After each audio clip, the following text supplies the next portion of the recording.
আমি এই মুহূর্তে আছি মালয়েশিয়ার রাজধানী কুয়ালালামপুর থেকে 25 কিলোমিটার দূরে এমন একটা জায়গায় যেখানে দেখুন লাইভ স্নোফল হচ্ছে।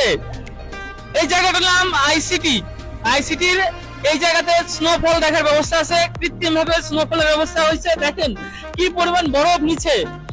এরপরে দেখুন এই পাশে বরফ ঘর তৈরি করছে আর উপরে স্নোফল হচ্ছে, সরি একদম ন্যাচারাল।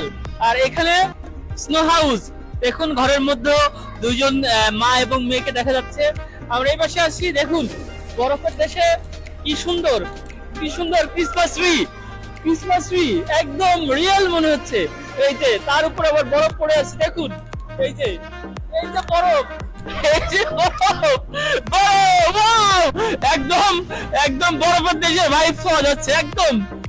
এইদিকে দেখুন বরফের দেশের বিভিন্ন প্রাণী দেখা যাচ্ছে। উপরে মনে হচ্ছে পেঙ্গুইন না কি, এটা আমি ঠিক বুঝতে পারতেছি না। এখানে কৃত্রিম ভাবে স্নোফলের ব্যবস্থা আছে। আপনারা আসলে মালয়েশিয়া আসলে অবশ্যই এখানে ঘুরে যাবেন, অসম্ভব যারা কখনোই। এবং অবশ্যই গ্লোভস নিয়ে আসবেন, দেখুন বরফে পুরো হাত ভিজে গেছে, প্রচন্ড ঠান্ডা, কাঁপুনি যায় শীত।